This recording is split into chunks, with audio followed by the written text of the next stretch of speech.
for this gunfight, and he catches Mikey looking the other way. That's a quad kill from Bry.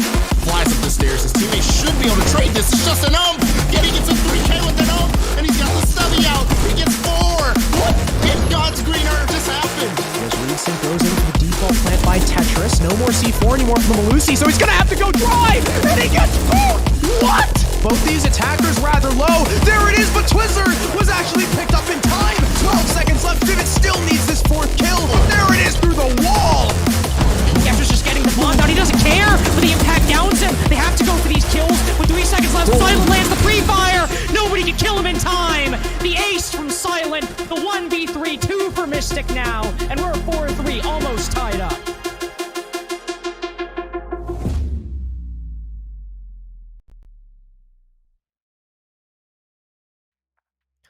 Whew! That gave me chills. What is up, everyone? SCS is freaking back, baby. I'm Crow, and I'm joined by someone on the other side of the world. Blue Panda, how are you doing, my Kiwi friend? Look, it feels so good to be back working with the SCS crew. It has been far too long. And on top of that all, coming into SCS Season 7, we've got some absolutely stacked talent coming into the teams as well. So look, I couldn't be more excited. Yeah, and I'm super excited to just get into this season in general. SCS7, as you all know, we have a completely different format going into this season. It's almost copy-paste from the CSGO majors, but a little bit different because we're spreading it all out. So it starts with best of one. So we're going to be playing 4 best of ones today, 4 best of ones tomorrow, and then 3 more days of best of ones. As you can see, the 1-0 teams, 0-1 teams, and then the 1-1 team. So we'll be playing 5 days of best of ones, getting all of those out of the way first. Now, as you can see, once you're either 2-0 or 0-2, you switch to best of 3s. So you need to win a best of 3 to either get promoted or lose a best of 3 to get eliminated. And it's all going to be Swiss style, so you're going to be, of course, matched up against teams of the same record. I think our first games are based off of seeding from invited teams versus qualifier teams. And we have Arial Arise versus EQv4 up first. Yeah, look, you could not have started with a better day to set the standard coming into the group stage. Of course, I mean, Arial Rise coming in, they are a staple of the scene at the moment, and then EQv4, a couple of changes coming in through from them, but I mean, look, there is still a little bit of a skill gap you'd imagine between these two teams, and this really could be a test for the new EQv4 roster. Yeah, going up against a Challenger League team as a T3 team is never easy, and we can talk about Arial Arise as they come up. Freak Courts, they're the only 2 remaining members of this team. Reed retired, Jay retired, Tones has left the team, so those are the only 2 staying. Psychosis, Tra, and Slothy are joining these other 2. You can see as well at the bottom, once we have stats, we will have our total team stats as well. But this roster is very interesting considering that they don't really have a dedicated hard support anymore. When you think about these 5 guys, you kind of think about fraggers and flexes. So I'm really interested to see how the dynamic works. But Blue Panda, there's someone better than me that can answer these questions. One of my favorite coaches in the scene. We can actually talk directly to Dauntless and find out more about Arial Arise.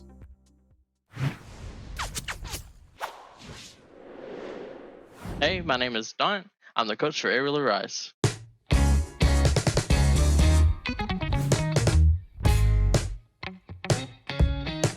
My coaching mentality is just emphasizing teamwork, trading, just the fundamental seeds, and just being adaptive. With the repick being introduced, there's no reason on the attack not to bring like the most optimal lineup, and then on defense just being prepared to counter it. I see myself as like a mediator for the team. A lot of arguments coming up, making sure that they're being constructive with their criticism, not necessarily taking personal attacks on each other. For the most part, just having fun. I don't really want to call it a flaw.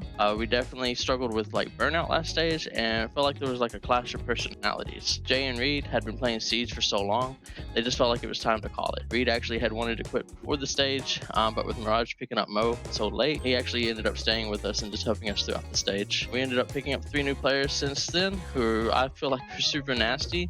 They're willing to be coached, and just overall feel like they just mesh better with the idea that we're wanting to bring with this team.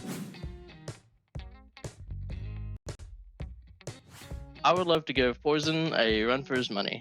Nothing against him. He's just a former player. We always have fun I just always have fun seeing how far they come on game days. I know when we tried him out for Arial, I was super impressed with how much he came along as an IGL. So just super excited to see him on game day, but can't let him get the win.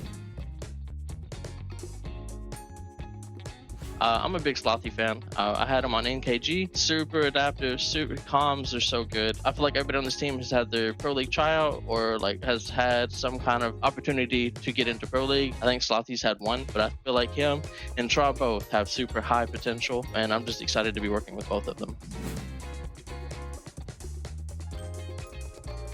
So this one was actually, this question, a lot of people have been asking who plays what role for the team when we announce the team. And honestly, they're just all really flexible players, which is going to be really exciting to play with. It's going to be a lot of fun cooking up plays for them to utilize because we're not really set into just one role necessarily per player. Each person can play each role. It just kind of depends on what we're wanting to do, and I think it's going to be a lot of fun. I feel like having a stable league or even tournaments for amateur teams is super helpful, especially for myself when trying to assess talent. It's gauging like the skill gap compared to like T2 or T1. Players come up from T3 into T2, they'll be really just nasty in T3, and then they're struggling with T2 because it is like a different pace of game, different things. So I think just having some kind of state or like impact on this comp scene, just having stability with it will help with assessing talent. I'm a big mint chocolate fan. I will die on that hill. Love that flavor. On the weekends, I usually hang out with a lot of friends and we watch Game of Thrones. We've been binge watching it, trying to catch all of us up so we can watch the newer stuff. So definitely keeping up with Game of Thrones now. Outside of Siege, I play a lot of Tarkov. I've been getting into Overwatch, Valorant, Apex. You can find me on most shooters. Just taking it easy nowadays.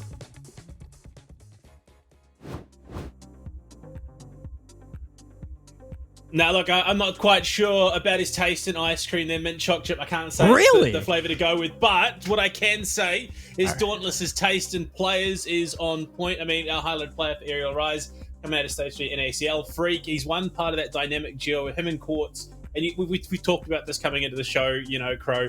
They are make or break when it comes to an Arial Rise attack. If Quartz and Freak are showing up together, it will make an attack successful. But as soon as you start shutting down one of those two players, it can really call into question their ability to close out attacking rounds. Yeah, I think it was a big struggle they had in Challenger League, and now bringing these guys like Psychosis, Slothy, Tra, especially, no hate to Psychosis or Tra, they're nasty in their own right, but especially Slothy, I think is going to give a lot more ground to Arial Rise. That guy was nasty this past stage, and even the stage before. I definitely agree with Dauntless. I think Slothy is really slept on. Tra as well, and I mean Psychosis has just been around so long. I don't really think you can sleep on him. He didn't have the greatest performance last stage, but we all know what he's capable of. But moving on from Arial Rise, of course, we have EQv4. Now these guys are a huge underdog in this match.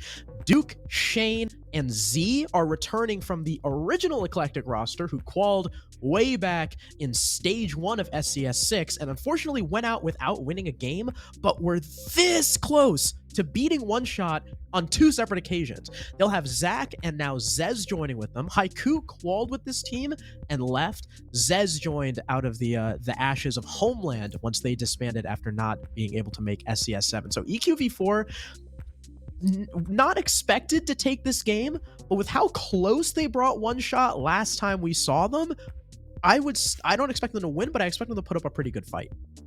Yeah, I mean, it really is going to be an interesting matchup coming in. You look at the competition as a whole, you got some of the top coming out of North America in the forms of, you got Australis, you got OXG, you got Six Karma as well, which I think you could probably include in that conversation. And then you got a couple of these pug stacks coming through. You see teams like Arial Rise sitting in the middle, and they're in this really interesting position where not only have they got to fend off these top tier teams, which are looking to prove why they are top tier teams, but also these pseudo pug stacks coming through who are looking to gun for those higher spots. So This is going to have to be a true case of just how flexible a team like Arial Arise is. They've also got the likes of Smitty as an analyst behind the scenes who's been doing huge work in NAR6 for a good while now. So, look, they're going to have to showcase just what they're capable of, not in just dealing with the Tier 3 teams, but they need to run the whole gauntlet, so to speak.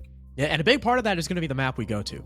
Arial Arise, if I'm them, I want to take EQv4 to a map that I'm very comfortable with, that I know EQv4 aren't going to be able to pull out any of this crazy pug stacky stuff that we see all the time. And if that means going to an equalizer map, honestly, you know, I might risk that. Now, Club is going to be banned instantly by EQv4 themselves, so they're taking out one of those equalizers. Arial Arise do not want to bring a pug stack to border. That makes sense. Skyscraper, very complex map. Makes sense. A pug stack doesn't want to play it. Arial Arise follow with the cafe. A bit interesting considering how top down it is, how much more it favors into the more structured play styles. Theme park makes sense. Chalet makes all these bands kind of make sense. The cafe one I think is the outlier here, but we're left with only 3 maps. Billy, where do you think we're going? Look, as an ANZ caster true to heart, I want to avoid Villa and Oregon as much as I possibly can. It's a bit stagnant in the region at the moment, so I would like something along the lines of a bank, but I mean, like you said, you kind of want to go to that neutral territory in this competition. So I imagine the likelihood is, we are going to be going to Oregon. You could not ask for a more even playing field. It's not a T3 tournament without Oregon being played on the very first day. And lucky for us, it's our very first match. So for Arial Arise, you know, I'm not going to lie, I kind of like this. There's not a lot of crazy stuff you can do on Oregon. It's been figured out for the most part. But if I'm EQv4, I'm not terribly upset with it either, because Oregon, even if you're a pug stack, you should know how to play it. And as you can see from our predictions down here, we are 100% in the corner of Arial Arise. Again, EQv4, don't expect them to win it. They might put up a pretty good fight, but I don't know. You gotta go with the known quantity here. Yeah, look, the numbers tend to not lie, and then for a team like Arial Arise who have consistently been putting up those numbers, you could justify backing them. But it is also that you look at the other side of that coin, which is EQv4 being that unknown quantity coming in. Maybe there is some arrogance coming in as Arial Arise, you know, this known quantity. They feel very confident in what they're doing. And those pug stacks, when underestimated, can be quite a deadly proposition to battle against. And going into Oregon, where you don't necessarily have to rely as deeply on the strat book, because like you said, it is sort of that map that has been done to death. Everyone really does quite know how to play it, so you can potentially get away with a lot.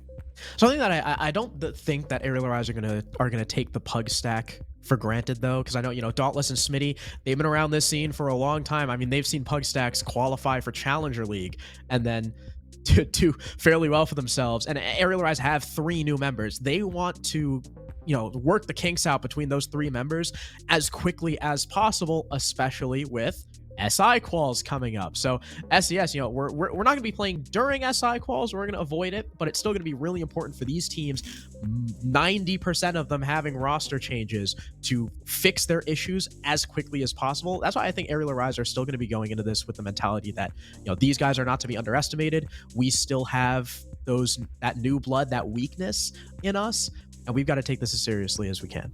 I mean, it's also, yeah, like you said, that good sort of preemptive setup going into the SI quals, because it's one of the few other opportunities where teams of these differing levels have the opportunity to play against each other. It is a very unique environment outside of the likes of a Pro-Am tournament. So, yeah, look, like you said, if you're Arial Arise, you come in full guns blazing, you want to be as prepped as you are, or possibly can be, especially given that there is that shot at SI on the line coming this weekend. Yeah, and I'm wondering if, because the core of EQv3 is the same, that 3 out of 5, maybe Daunt and Smitty were able to go back to those early SCS6 VODs and glean something. If we remember, they were pretty good at Chalet. I don't think they ever played Oregon. I could be wrong. You know, someone in the chat can probably correct me, but I wonder if they've gone back and done their homework. But if you're EQv4, you know, on the flip side, you want to take advantage of your pug stackiness, right?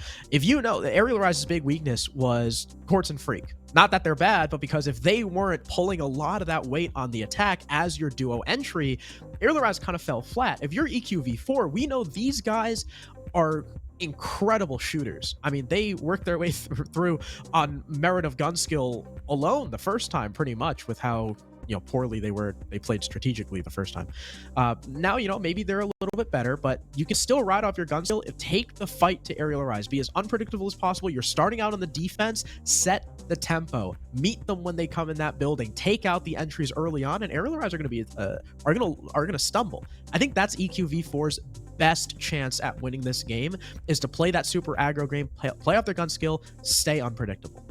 I mean, that's it. You don't want to be a known quantity. As soon as you start to establish those patterns, that's when you can really, really fall short against a team that is as drilled and dedicated as Arial Arise. Yeah. So I think you hit the nail on the head. Get up in their faces. Don't give them time to establish a foothold in the building, especially, with the likes of freaking courts. If you can throw off even one of those players, get that early pick, shut down what has been this very, very common entry duo, look, that can be enough to completely halt a team's push. Yeah, and that's why I'm excited about this Aerial Rise roster, because now you have freaking Quartz, but you've got, Slothy, Psychosis, Tra. All three of them have played entry. They've all played flex. Slothy has played both soft support and hard support. I think Psychosis has played flank watch, like that soft support role as well. So the three pickups they have are also, really nasty. They're also experienced entry players who can still play other roles. And I don't know if if this has been really talked about a lot. Something that I'm sure you've noticed as well is that a lot of the modern support players and modern successful teams are so successful because they have a backbone who can still frag out. Look at people going to the major when you have Mirage. Look at those 5 players. Even the guys they have on support, like who typically plays like flex support, like Melted, guys like that have a history of playing those flex and entry ops. LATAM, they were an early pioneer of having your support still be competent fraggers. Cameraman, a perfect example. He's been doing that for freaking forever. So now that Aerial Arise have this formula, no hate to Reed and Jay, but those guys are much more kind of traditional Siege players, I like to think of them as. So I like the new look of Arial. Yeah, well, look, it can be a bit difficult, certain players set in their ways, but the flexibility is always big, and it is sometimes good to have those players that you can just lean back on and say, look, they know exactly what they're doing. They can just do their thing. We'll do ours. We'll make sure that this all comes together. But look, going to Oregon, going up against the Pug stack, not to mention the fact that you've got, like you said, Astralis, Oxygen coming into this as well. So you also, while you want to prove yourself coming into this first match and pull off a win, you don't want to give away too much in terms of the VOD work, because that could come back to bite you later. Oof. And this is new. We have a Twitter poll now before we head into the game. And yeah, that's about what I expected. 82% in favor of Aerial Arise. I can also check real quick how many people voted in that poll, because if it was only like 20 people, it's not terribly impressive. Never mind, I can't find it. It's back. Oh, I did. 256 people. Wow. So that's okay. That's quite a bit of votes. And look, this is new. Look at how cool this is. Ferme whipped us something special. So I'm sure you remember in Challenger League way back, we had a special op band screen. Ferme has revamped it, reimagined it. So Ying and Nook are our first 2 attacker bands. So Nook, very normal. Ying, also common on Oregon for shoving yourself, let's say, through big window. You can make an E-box play as well. However, it does leave up Thatcher and every single hard breacher. Well, look, obviously flexibility is key, but you also want to give yourself options. Mira and Azami taken out on the side of the defense. Mira, look, I'll be honest, we haven't seen as much of the ban around her when it comes to the likes of Oregon and most of the, the standard maps in ANZ. But Azami, again, makes a lot of sense. She's been so pivotal in her introduction to Siege, especially on a map like Oregon, where you can set up those keeper barricades, provide yourself some more favorable lines of sight. That's where things get interesting, but not to be. Instead, it is look, it's going to be the Valkyrie that slept through, which is interesting as well. Attackers need to locate and defuse bombs. Valkyrie, Wamai as well for that utility burn. Aerial Arise starting on the attack, the side that we talked about that they struggled a little bit with. We're already seeing the rolls come through. Freak and Tra going to be that main entry duo. Psycho on the flex, Quartz on support, Slothy manning that floor as that hybrid utility burn, kind of flank watch-ish role. Once he uses those Roteros, he can feel free to frag out as he pleases. EQv4 on the other hand, like I said, they ride and die off their guns. And it looks like they're going to be roaming all the way up to the top floor with a castle and a mute. That Valkyrie for info as well. So there's going to be a lot of layers that Arial Arise have to peel back. And I think this is going to be a real test of their teamwork, their tradability, and coordination with these 3 new players. Yeah, EQv4 looking to give themselves as much room to breathe. I mean, like you said, there's a lot to work through here for Arial Arise. So there's a lot of utility that will need to be burnt, a lot of time that will need to be wasted. And that might be EQv4's gambit here. Play to your win condition, or one of your 2 win conditions, which is either go for the kills or play down the clock. And realistically, unless Arial Arise read into this and just smash cut straight towards the site, it could come down to the clock at the end. And it looks like they are going to full clear. Yeah, drones coming through attic. Already a man in tower. They spot one right past pit. That's Duke on that Valkyrie upstairs. He's got a couple rotates. I don't know who's up there to support him. He looks like he's solo. So this is a good opportunity for Arial Arise to try and push this guy with more than one body, play for that trade or play for the 2-on-1. Hopefully you don't lose anyone, in fact, but they are going to have to be aware of that potential C4 downstairs from Semi. He's looking to get as much info as possible here. They are making some decent time. They've still got, what, over half the round to play with, and they identify a lot of this early prep. So they are just going to make their way through, look to clear things out. And given the offsite presence, there could even be a call to make the push down the big tower stairs. Because you look at it, 3 players offsite for the moment. If they can get a quick entry down to the basement, they could set themselves up with a plant and play for the post. So far, some of those roamers defaulting back to site.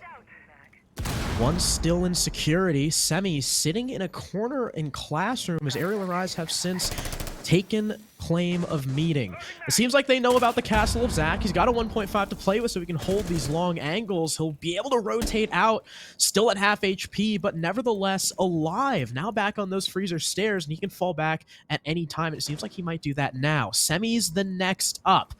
Freak looked like he might have had an inkling that someone was still lurking around. He's not pre-firing through the wall. They don't have solid info. There's assist too on that top, on the top of those laundry stairs. If Freak goes for this, he could be traded out. He's gonna check the corner. He just spots the rotate, but Duke comes through with the swing, and Freak is our first casualty. We talked about it.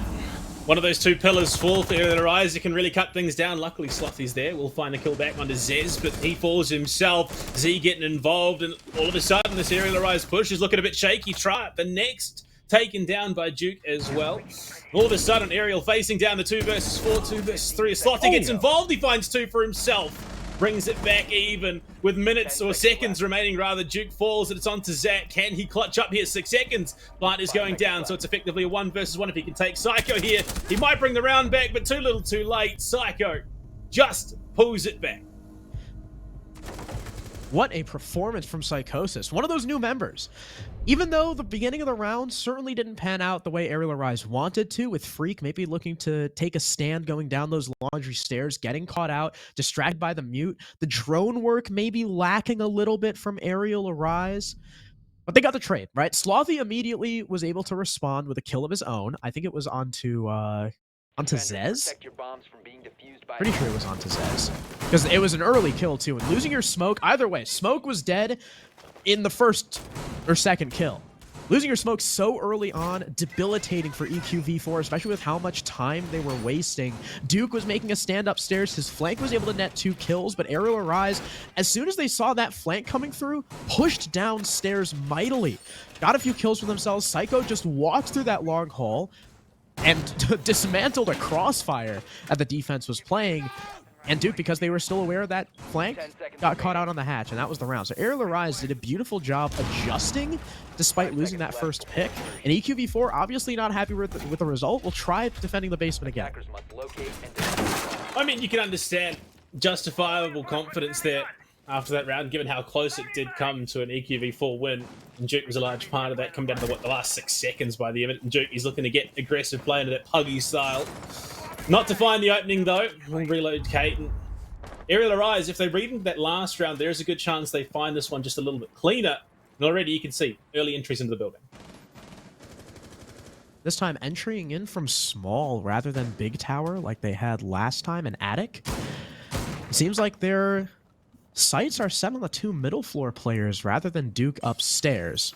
Semi did cause a headache for them, with Freak being unable to track him down and ultimately leading to his death.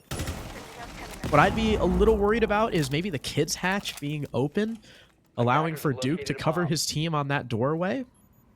But for now, Arial Arise are just gathering info, seeing how they want to tackle this. They're looking at Semi and Zach, but you can see from Psychosis being upstairs. Now Traw walking up white. They're not going to forget about Duke. They are looking to get the soft site presence once again. I mean, it bit them quite hard in that last round, so justifiable here at this stage. The drones in Trash should have that information. Duke in non-quantity. The swing, but Duke just wins it anyway. There goes Uriana. Duke is just forced to be reckoned with, and Arial Arise, unfortunately, can't quite deal with them just yet. And that's, again, the gun skill showing up for Duke. Semi, a follow-up with a C4 on the Slothy. 2 bodies now falling for Arial with no trade back just yet, and Freak's operating with no info. They don't know where Duke scampered off to, and he's right in front of them. Sitting in the corner, Freak's going to be the next dead, but no. Duke isn't holding a deep enough angle to spot the Zophia's rotate, but he certainly heard it. The sledge downstairs as well. They just pop through the hatch. In goes the castle. All 3 members in sight. Court's the first to fall. Psycho to follow. And the 3 remaining attackers cleaned up with ease by 2 anchor players. Despite trying to go for a gambit play after losing that roam, they still get crushed. That's brutal. I mean, it feels like that would have been a successful play if the call had been made, 20, 30 seconds earlier. They said, look, yeah, there's upstairs presence. Let's just smash onto the site and get those things done. But unfortunately, they lose some key players. They go for that push through laundry, making a lot of noise in the process. And EQv4 just waiting, absolutely mowed down. A large portion of that round success, I think, goes to Duke and his hold up on that second floor, creating so much noise, wasting so much time. And EQv4 are not going to be going out of this one quietly. Not only wasting so much time, but doing it unseen for the most part. Like, they saw him initially, and Tra got smoked. And then after that, it was like nothing. They were just face-checking everything. Duke was hiding in a corner, and they never found him. So, just like we saw last round, right? That was a criticism I had from last round. The drone game. Not 100% for this Arial Arise team just yet. It's still 1-1, and of course it's Oregon, defender-sided map. The fact that Arial Arise already have a round, they're doing pretty well. Yeah, I mean, you talk about that drone game. Duke was a known quantity. They droned him out up on that second floor, and they just still couldn't win the outright gunfight. So that gun skill that was heavily talked about coming into this matchup might just be enough for EQv4 to tip it over the edge. They get themselves set up, but already Arial Arise looking to scout out the defensive setup that EQv4 are bringing in the second floor. And Duke, this time, he's in a bit of trouble. Psycho claims his life. A bit of revenge there for him. That is what Arial Arise have been looking for. A successful entry. It comes 3 rounds in, but it comes nonetheless. Unfortunately, though, it's fairly short-lived. Semi finds a late refrag onto Tra, the Iana, and I'm losing an alibi for an Iana. Billy, I don't know about you, but if I'm the defense, I take those any day. A set of nades off the board, an important info gatherer as well. And speaking of info, does the button know about Jaeger? No, he doesn't. Slothy dies for free. The hard breach charge, just to add insult to injury, being cleaned up by the Jaeger, and tower control remains in the favor of the defense. I mean, sticking to their guns, EQv4 leading into that style of play quite heavily. It's working. It really is. Not only do they just shut down the big tower push in its entirety, they then set themselves up for a bit of a foothold, knowing full well that the primary focus for Arial Arise is already coming through the walk-in wardrobe. And they've got the numbers advantage. The Arial Arise definitely stumbling after that last round, and it seems that it might just continue in here into the third. They're able to clean up the shield from below, so one less shield for the defense to play with. That shield in attic is still there, though. Zach playing behind it. He'll spot some of these attackers rotating because Freak had to use both of his impacts on that floor. The only one who can clear it now is either Quartz if he throws a Selma onto it, or Psycho if he can get a nade in. It doesn't look like there's anything protecting this shield other than the lone ADS sitting on the other side of that doorway. But nevertheless, Arial Arise not too interested in clearing it, considering Psychosis is all the way on the big window, but Freak is allowed in. Quartz gets another onto Zach, who was playing behind that shield, and out of nowhere, Arial Arise, they have the advantage there in sight. The C4 misses the Jaeger, loses his swing, and Zez is alone. Left to retake. Coming up the white stairs, the plant goes down. There's Overwatch from the big window, but he gets demolished. What a spray from that SMG-11. Checks the corner, but loses the fight to Quartz, and Arial Arise go back up 2-1. Quartz and Freak remained alive through the round, and they really are that make or break the backbone of an Arial Arise attack. Freak just walks through the site, finds some massive picks with Quartz not far behind. And look, aside from that ripper of an SMG-11 shot through the big window, there was nothing EQv4 could do to hold off the inevitable push. That was that was wild from Zez. Unfortunately, it wasn't enough to win the round.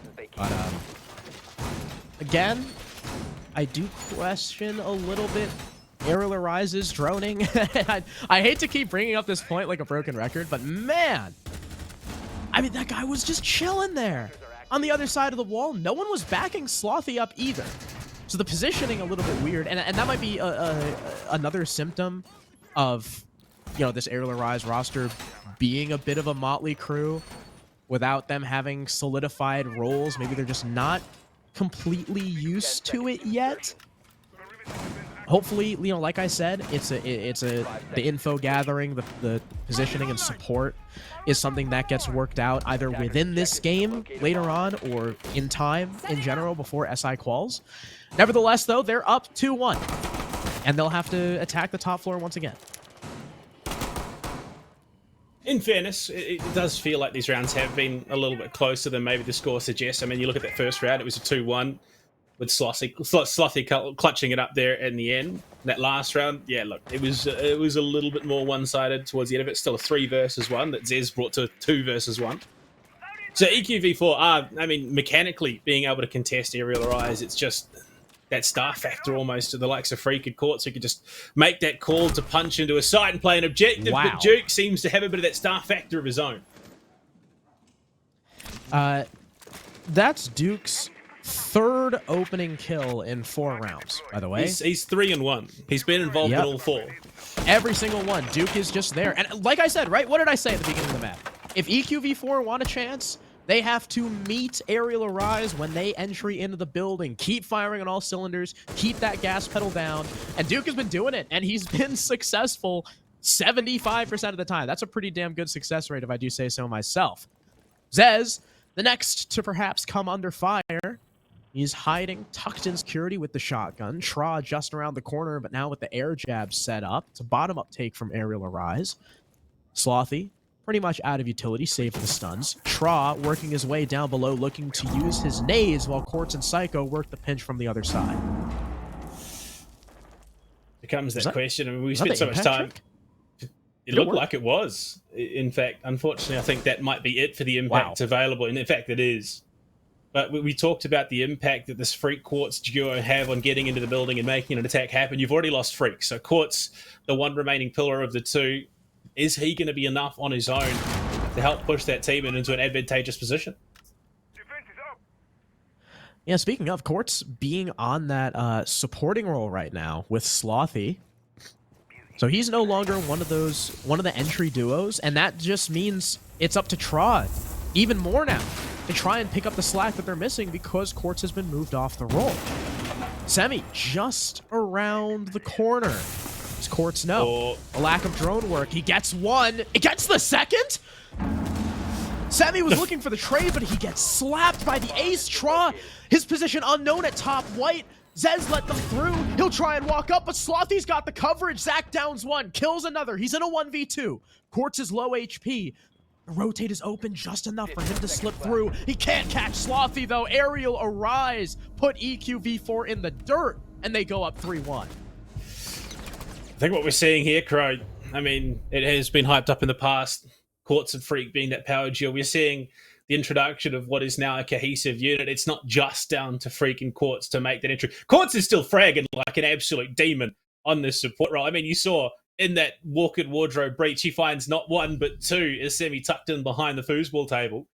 But you've got these three new players stepping into the fold. You've got Psycho, who's 4 and 3, Slothy's 3 and 3. Try, he's finally on the board. He's yeah, look, I'll admit he's having a bit of a rough one to start off with, but 5 members of Arial Arise who can show up and play off of each other is proving to be quite a scary prospect. Yes, they've got to prove themselves against those tier 1 teams, but if they can do it against the Pugstack, who really is threatening them mechanically, if they can bring it together, play the strat game that we know they can, honestly, they could deal a pretty destructive blow going into the later stages of this tournament.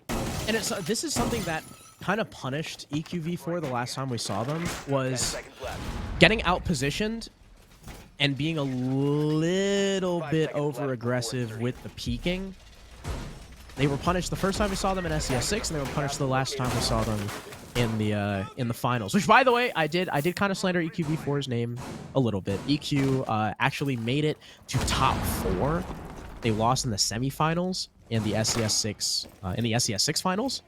So they did, you know, even though they got slapped by one shot, I can't even say slapped. Even though they lost a one shot twice in SCS6 in stage 1, they still made a pretty brilliant showing for themselves in those finals before losing to LSR, who, well, back then were quite a force to be reckoned with. Duke coming under fire.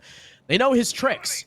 They're wising up to it. Like you said, Billy, if you're up against a strategic team like Arial Arise as a Pugstack, you can't be affording to do these things the same over and over. Otherwise, you're going to get caught. Yeah, I mean, I think we're starting to see the inherent weakness of what has been this Pugstack is they are a little bit one-dimensional. They only have so many strats in the playbook. But Duke, this time, he gets himself out. He's got some support in the form of Semi down there as well, looking to play through the vert angles. And Psycho might be in a bit of trouble if he doesn't have those fast feet. Freak as well, just flirting with that hatch, almost loses out. Zez, the first to fall in the round. Psycho claiming what could be a key kill going to the later stages of this round. The smoke. Now dead. That is a huge pick for Psycho, and also the first EQv4 player involved with an entry that's not Duke. Congratulations, Zez. You've bucked the trend. Unfortunately, though, you were on the losing end, and Quartz picks off another. Zach trying to retake in through meeting split, gets domed by the Hib. Now 5 versus 3. Arial Arise with a pretty substantial man count advantage, even more substantial now that Slothy finds Semi walking up on him. And again, EQv4 doing kind of the same thing, the same roam, the same aggressive playstyle, trying to retake ground and flank in, but this time Arial Arise have learned from their mistakes. They're ready for it. Now the Iana coming through and droning. They spot Duke over towards that long hallway. Z is still sitting in this mirror closet. More nades coming through. They'll clear the locker's position. Psycho takes the first bit of damage for his team, but it's far from fatal as Duke now moves in behind Metal Box. He'll have to fight against this sledge once again. Psycho moves on through, loses the fight, but Tra gets one, Freak the other, and Arial Arise take their 4th point. Wow. Not the ideal situation. I think EQ may be leaning into the basement a little bit too heavily there, given that they were 1-1 on it in the last one. It was a flawless round win. I think that flawless win came more off the back of Arial Arise desperation than the actual setup that EQ were bringing. So a 4-1 split on the attack on Oregon. I mean, look, everything is gearing up to be that 5-1 split. Arial Arise really starting to come together. They're firing on all cylinders. They've heated up coming into Oregon's first half. And EQv, look, unfortunately, they're showing the inherent weaknesses of the Pugstack and the lack of strats. They're going back up to dorms. We've only seen the first floor. We've only seen 2 sites this entire half. You're right. It was laundry, laundry, dorms, dorms, laundry, dorms. And guess what? They have only been successful in the 2nd round on their 2nd attempt of laundry. They did not win dorms once, and they're going back to it a 3rd time. At this point, you just have to go for the offsite. You gotta pull something else out, because clearly Arial Arise, even though their wins on this site were kind of close. You know, that first round where Quartz got the plant came from an unexpected walk-in from Freak. And then the round right after that, Quartz got a fantastic double kill off the breach that he probably shouldn't have gotten. Still, going back to the site is a risk. They're bringing the Goyo now, and they're bringing the Wamai, so they're leaning a little bit more into the delay and the utility soak. But Arial Arise might be bringing a shortcut with that Amaru. Yeah, the confidence there. They want to get right up in the face of EQ as soon as possible. That's the power that the armor brings. And yeah, it's straight up to the top floor. Which, I mean, Slothy, buddy. Buddy! Pixels make the difference, and unfortunately that is a big difference to make. It's a strategy that we've seen plenty of in ANZ. Get up to T3 as soon as possible, start controlling the attic, and unfortunately, if not for that minor misplay, minor misjudgment there, this could have been a much more comfortable position for Arial Arise to be in. I love how that's been happening since year one, bro. Since Pro League was a thing, that's been happening, and still, people haven't 100% figured it out. So, laughing at Slothy's expense will leave him with about 10 HP. Nade's going in to clear Z after a player sent shots down towards the attack. You've expended about half the round now. Most, if not all of the roamers, no, most of the roamers have defaulted back to the site, with Zach remaining in the basement. Z getting aggressive, trying to nab a kill through these floor holes. He's spot the foot of one, spot the Iana moving through. Can't hit the trigger in time, but no, does catch Psycho before he falls away from his line of sight. And the first kill goes the way of EQv4 once again. It's not Duke, it's Z the Smoke, but taking out the Sledge is a pretty important pick, especially with no more nades in Tra's pocket. Not to mention the fact that Psycho, having the 5 kills under the belt, yeah, he's died plenty in this round, but he's not far behind Courts when it comes to the investment of overall damage to this EQv roster. And right now, they're trying to figure out how they get themselves in towards the site. There is less than a minute remaining already, and they know that there's these vert angles being contested. Trying to read into where Z could have been, and he almost gets himself in trouble, but not to be. As we head to the final 30 here, Crow, Arial Arise might just have to brute force their way in. Oh, and Quartz is sitting outside this big window. That makes me kind of nervous.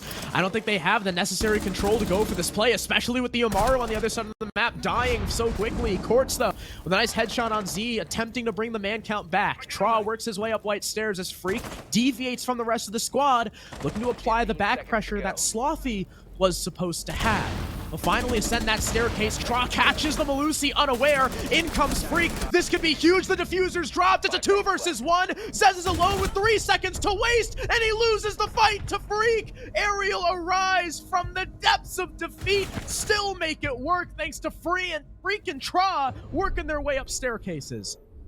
I gotta wonder, Dauntless putting all this work in as a coach, maybe sending the lads to the gym as well, because there is some big shoulders coming out in the dying moments of these rounds. They're putting in the legwork as well. And the Arial Arise secured themselves the 5-1 half off the back of, Freak and Courts.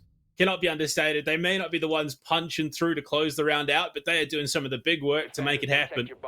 Tra finally as well involved in that conversation. All of them, this is about a 3-kill spread for Arial Arise across the board. Same though for EQv, just in the far worse position. Yeah, that's a big highlight for me from Arial Arise, right? We keep talking about Freak and Quartz. Quartz, sure, he's doing really well. Freak had a slow start, but everyone from Arial is chiming in. Like you said, at the most, it's a 3-kill spread, and everyone on the squad is at the worst even. 5-5 and 4-4 for Psycho and Slothy, respectively.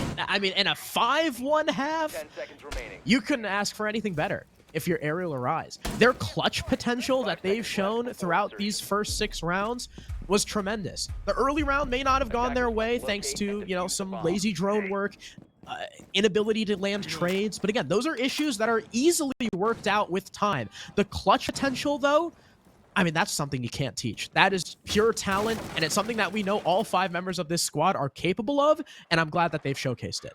It doesn't even feel like clutch potential, so to speak. They hit that threshold, and then Arial Arise say, it's time to get to work, let's go and do it. And they just make it happen. Now we get serious. It's like, the only way I can describe it is, the Henry Cavill hands from Mission Impossible. Just, all right, let's get into it. Let's just make it happen. And they do. They just make it happen. It's tremendous so far. We'll see if EQv4 can find just as much success on their attacks, bringing a pretty similar lineup, pretty similar philosophy like we saw from Arial, only with only one dedicated entry, I would say, in terms of Z. You can use Lion or Sledge as one of those as well, but they've already taken almost full map control. Arial Arise not roaming nearly to the extent that we saw EQv4. They're all back on that site. They're playing very turtle heavy, and why not? They've got 2 shields, they've got Malusi, they've got the Goyo canisters for even more delay power. EQv4, like I said, even though it's not on a roam, they've still got plenty of layers to peel back. Bomb located by I attackers. do indeed, but I think Arial Arise a little bit more comfortable playing the hunker down. They don't need to be as aggressive as EQv4 were, and their defense getting up in the face of Arial Arise, who at the moment look like they're quite comfortable to just hunker down, wait for the push to come to them. They've got the ward in there in case there is any of that utility dump. Maybe they've got 6 flashes to play around with, not to mention Slothy smokes, but Freak, he's on the flank. Unfortunately, read by Duke once again, and he finds himself another opening. Freak falling at the hands of our, I would say, the match's star entry player as of right now. His team may not be winning, but Duke is certainly getting into the thick of it, but he'll be shut down by Psycho. A beautiful shot all the way towards the bottom of Laundry Stairs with that Jaeger. Z looking to come in through Freezer, already worked his way halfway down the hallway, led by a Rotero drone to clear his path in. Psycho seems ready for it. The Lion Scan locks them in place, and Zez gets the headshot. No more EE1Ds, no more Roteros left, but that's the only C4 from the defense as well. But Quartz and Tra tack on for a kill each, and now the last 2 attackers are stuck in Freezer. The last nade, sorry, 1 nade comes in for Z. The last one to follow, but they don't land. They barely land any damage. Tra's in the corner. He finds one. Zez gets lit up to 1 HP and finished by Slothy. Arial match point 6-1. 5 rounds in a row, only broken by the Flawless in that second on that same site. But I mean, look, it's this situation where Arial Arise have been at a deficit a couple of times now, but that is never quite felt like an indicator that they were about to lose the round. Even from there, they turn it on a dime, find 2 picks, get the advantage back. Quartz just backs himself. I mean, the supreme confidence that Quartz has in his own ability and his teammates at the moment speaks volumes, because they take their gunfights, they isolate these players. And we talked about potential dark horse upsets coming through. Look, everyone predicted Arial Arise, and I think this is a showcase of why. Yeah, and the fact that Arial Arise got those 2 kills, right? It's not just the 2 kills, it's who they got the 2 kills on. Quartz and Tra killed the guy main stairs and the guy pushing back site, leaving the only 2 remaining attackers in Freezer, an almost impossible chokehold to get through unless you're pushing some other side. So the fact that Arial Arise got those 2 kills in particular were what really shut the round down and put EQv4 in a grave. And Tra, hugging the corner, getting that first one. Tra, after the first 3 rounds, right? He started 0-3. He's now 6-3. He has not died since getting his first kill, and that's amazing. So Tra is someone that we expected to do really big things in Challenger League, has taken kind of a back seat for his first couple stages, but this is a great sign. I mean, Crow, the question, of course, is are we going to get lunch here in our first match, of course, because there is every possibility we don't go to the first floor at all here on Oregon, which is something that I never thought I'd be saying, even in the SCS Season 7. Because if Arial Arise close it out, we will see an Oregon that was purely top and bottom, basement and dorms. I didn't realize you were talking about like going to kitchen. I thought you were making like an actual. I was gonna say, what time is it for you? What do you mean lunch? Lunchtime. Yeah, it's 12:30. Is it actually 12:30? Yeah, it's 12:30 in the afternoon. Oh, so that was a double entendre.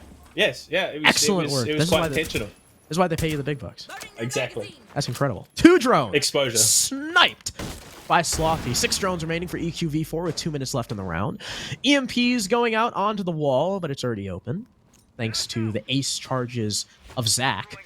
Downstairs lurks Psychosis on that Mozzie, just waiting for his opportunity to chuck a C4 up and catch one of those players on the breach. But a minute 30 in, if I'm not mistaken, this is the longest we've gone. I was going to say it's the longest we've gone without an opening pick. But I'm quickly shut up. Freak with the opening onto Zez, but Tra gets very swiftly traded. I think you take that. The Alibi already has that utility down, whereas Zez was putting those Roteros to work. Sammy has the EMPs out, trying to clear this utility so he can push up the white stairs, and he will get there. Don't know if he finds much. Slothy's elbow out, but Freak swings wide and finds the kill. Down to the 3 versus 3 though, as Duke finds himself Psycho. They can't get the numbers, and there are 3 very low players on Arial Arise currently. And this could be the easy mop-up for EQv4. They've just got to hit their shots. Psychosis, of course, was that roamer I was eyeing in basement, hoping he was going to have an impact on that flank, but EQv4 painfully aware of it. They can't land the shots on Slothy. Z now just as lit up. Duke able to get one. Freak goes down. Quartz is alone. Such low HP in the 1v1, but he finds the elbow sticking out, lands the easy pre-fire on the head, and EQv4 go down. 7-1 for Arial. A tremendous beginning to this young roster. Without a full health bar between them, Arial Arise, clutch up. Collectively, they did not make a full health bar. And look at it, Quartz. I mean, his scoreline speaks volumes. 10-2, his investment for Arial Arise. This map were absolutely colossal. I mean, Crow. You talk about the star factor. Quartz showed that he had it. The rest of Arial Arise, I mean, look, for a roster that lost how many players? 3 players, and brought in 3 fresh players coming into this tournament, you wouldn't think it. Not at all. No, I mean, that was, like I said, it's a young roster, not in terms of experience, just in terms of how long they've been together. These 3 players, getting rid of the majority of your core is never easy, but they still made it look like, you know, there were a couple close shaves, but they still made it look like light work, I think. EQv4 did a great job trying to stay unpredictable in the first couple rounds, but then they tried to do the same things over and over with those roams, with those flanks, pushing after losing a body and retaking, attempting to retake the map control. And that's what happens when you go up against a Challenger League roster, right? They learn from their mistakes. They're not going to let you get away with the same funny business over and over and over again, especially on a map like Oregon, as figured out as Oregon. I mean, it almost feels like there's an overcomplication of things there for EQv4, because they get themselves set up in the defense, they do a bit of work to start things off, but then Arial Arise to turn around and say, okay, we're just going to run it straight up the middle, we're going to find the opening into the site and make a play, and they did that, what, 5 rounds, or 4 rounds in a row in that first half, and then closed it out going into the second. Yep. Because there was just zero hesitation. They said, look, they've done some damage off-site, we know they're off-site, if we take the site now, they're going to have to take time to get back. And it was just, it was amazing reads round after round. I mean, you look at it, a 6-round streak to close things out, only dropping that second. That was, look, they understood the assignment and they aced it. What the amazing thing too is 1, 2, 3, 4, 5. EQv4 had 5 out of 8 opening kills, and Arial Arise still won 6 rounds in a row. Like again, you know, maybe I misspoke in saying clutch factor, but I guess I'd say recovery factor is more apt from Arial Arise. And we can look at the stats now. Like you said, Quartz 10-2, our star player, as noted by the little gold star sticker he has next to his name, a 1.83 rating, 88% cost, 2 plants, playing Himana and Malusi, and not involved in a single entry engagement. I mean, that's exactly what you want from a support player like Quartz, who can also frag out. Duke, you know, also doing tremendously well, a 1.21, the second highest rated in the entire lobby, getting so many of those opening kills. I mean, you know, again, out of 5 successful opening kills for EQv4, he had 4 of them. 4 and 1 on entry is just impeccable, especially against a Challenger League team. Unfortunately, the mid-round, late-round play, Duke kind of fell off when he wasn't getting those entries, and the rest of his team just couldn't give him that support. I mean, you look at him, he's the only player on EQ that went positive. Psychos is the only player on the other side of the coin that went negative for Arial Arise. But look, again, I think it was that skill gap. Obviously, Tier 2 taking on Tier 3, there is inherently a gap. There is a reason that is the case. And look, Arial Arise, you know, they are clearly putting in the hard yards. They are putting in the work. They want to be one of those top teams in this competition. And if they keep playing like this, if they keep bringing this level of heat, look, this could be quite comfortably a top 16. Yeah, Arial Arise have certainly shown up today. On the side of EQv4, I mean, I actually don't know if these guys scrim. I don't know if they're like a true pug stack, or if they started as a pug stack and now they're kind of getting into it. But either way, I would definitely like to see them at least attempt to shake things up against the next team they play with. Sure, you can come out with the heat in the beginning of the game, meet the attackers when they move into the building, kind of play for these rat roams, these retakes and flanks, but you gotta cool the jets at some point. A team like Arial Rise and, your competition, it might not get harder from here considering, again, seeding. They're going to be up against an 0-1 team. But looking at our first games, they might be going up against another T2 team. They might even be going up against a T1 team, because Astralis and Six Karma play against each other in the game after next. So EQv4, they've got to go back to the drawing board. I liked how they looked in the beginning, but they got to change it up and they got to clean up the mid to late round. That's what's punished them since this roster's inception, all the way back to SCS6 stage 1. It seemed like they always had the upper hand against one shot and then either overpeaked or got outpositioned and would end up losing the round anyway. Same thing when we saw them in the SCS6 finals. They stomped their way into the semifinal, and then once they met a really tough opponent in LSR figured them out like that, and it was over. Yeah, I mean, look, getting entry frags is huge and all, but like you said, it's about being able to close rounds out. You can have a phenomenal, you could find 2 quick picks, set yourself up for the defense, but if you cannot close rounds out, those early picks don't mean anything. And we saw that from Arial Rise. Like I said, it never really felt like it was clutch factor. They just said, look, this is the time that we have left. We need to make a play. They made the play, and there was only one round where it didn't work. And it was because they made a lot of noise, funneled straight through laundry, and got mowed down by the 2 players that were already set up and waiting. Yeah. So, look, I think, unfortunately, EQ just a little bit one-dimensional coming into this matchup. Whether or not they do scrim, whether or not they do have a strat book, obviously doing the same thing over and over again just doesn't work. So there needs to be at least some adaptation, like you said, going into the next couple of matches. Yeah, they also need their smoke player not to go 0-2 on opening engagements and die as early as we saw. Whether it was Zez, whether it was Z, whoever was playing smoke, it seemed like they didn't really have much longevity.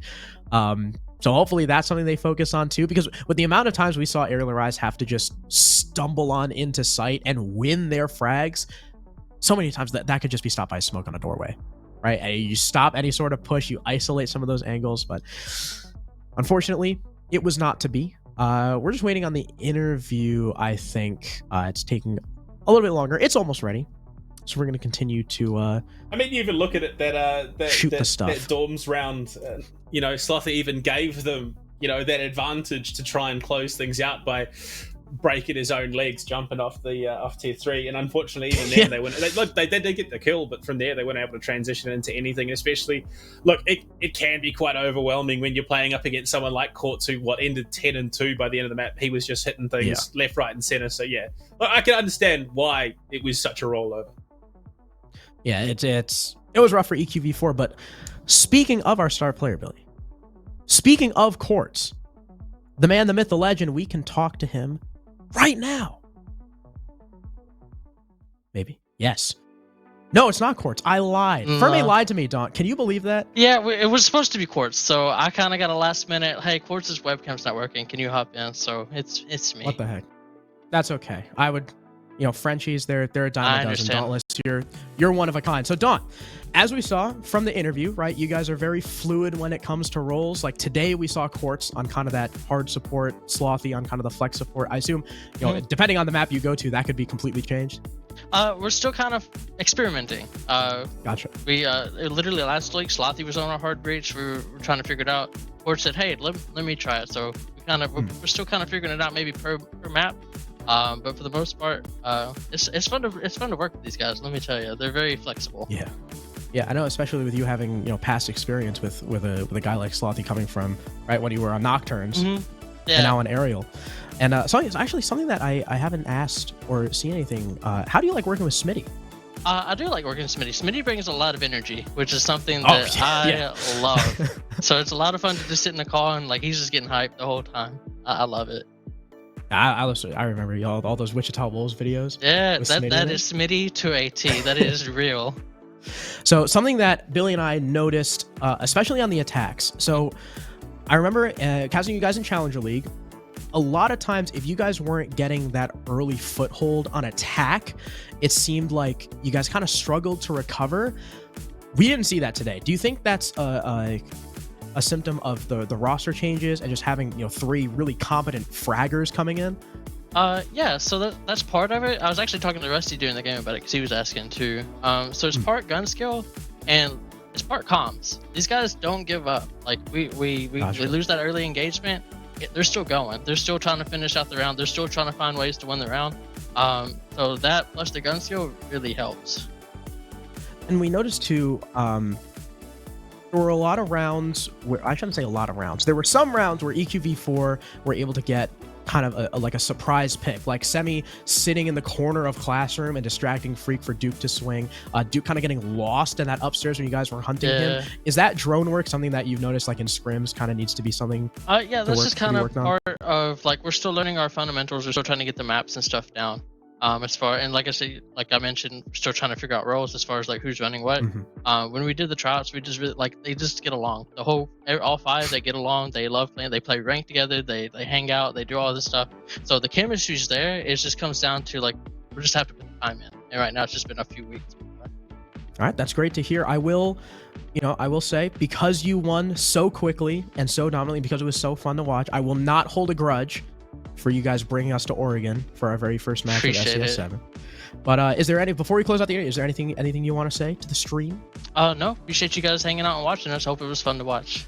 Cool. Well, I'm certainly very excited to see the growth of this roster and all those role flip-flops, because those are always entertaining. Daunt, thank you very much. Thank your team for the very entertaining game, and we'll look forward to seeing you again. All right, have a good one. You too. Yeah, look, I'm not sure if I'll ever get over the fact that, you know, my first cast back at SCS was at Oregon, but I'm sure, look, you know, they've got Smitty on the roster. I can forgive them, I think. Yeah, it was quick. 7-1. But speaking of, I hope we don't get any Oregons, and I hope the matches are a little bit closer than this one. Moving on, we got 3 more. 4 best of ones today. Our first one was just closed out. Do not go anywhere. After the break, we'll have game number 2 ready and waiting. Pollard's on a double though, and he finds a third through the smoke. Just an 3K with an 3 seconds left.